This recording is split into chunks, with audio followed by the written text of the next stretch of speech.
জাতীয় বাজেট 2025-26 যে সমস্ত জিনিসের দাম বাড়তে পারে দেখি। এক নম্বরে দেখা যাইতেছে মোবাইল ফোন। সিমে যারা কথা বলেন ম্যাক্সিমাম এখন পেম্পিটিতে তো একটু ভাড়া পড়তে পারে। 2 নম্বরে দেখা যাইতেছে সিগারেট। তার আমার সিগারেট খোর গাঞ্জা খোর ভাইয়েরা, আপনাকে তো আসলে দিছে ভাড়া ফালায়া, কি করবেন এখন? তারপরও সাবধান হয়ে যান। আপনাকেও তো একটা জিনিস হলো কি, সিগারেটের যত দাম বাড়ুক না কেন ভিডা বাড়ি বিক্রি করে হইলেও সিগারেট খাইবেন, এটা মিস নাই। তারপর দেখা যাইতেছে ওটিটি প্ল্যাটফর্ম সেবা। তারপরে মিক্সার জুসার মাইক্রোওয়েভ ওভেন, ওরে বাপরে, এগুলি বড় লোকের ব্যাপার স্যাপার, গরিবেরা সাইডে যান আপাতত। তারপরে প্রেশার কুকার প্লাস্টিক পণ্য, তারপরে মোটর ভেহিকেল লিফট, এটিও বড় লোকের ব্যাপার স্যাপার, আপাতত সাইডেই থাকেন গরিবেরা।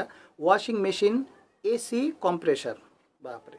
যাই হোক, তারপরে দেখা যাইতেছে দেশি সুতা, বিদেশি খেলনা, টয়লেট্রিজ সামগ্রী, তারপরে lipstick, eye makeup, face powder. Lipstick আপারা, মেকআপ আপারা তো শেষ। আপনাকে আসল রূপে তো ভাড়া পড়বো, এখন আসল রূপ তো বের হয়ে আইব, কী করবেন? মেকআপ আমাদেরকে আপাতত একটা সাজেশন দিতে পারি, আপনারা শশা মশা মূলা না কি বলে এগুলি, এই সমস্ত ন্যাচারাল জিনিস গোলাইয়া মুখে মাইখে আপাতত বসে থাকতে পারেন। এগুলি কিন্তু বাস্তবে হাসির না, এগুলি বাস্তবে কাজের জিনিস। আপনারা ব্যবহার করে দেখেন, তারপর বলেন যে না আসলে এগুলি উপকারী না উপকারী না।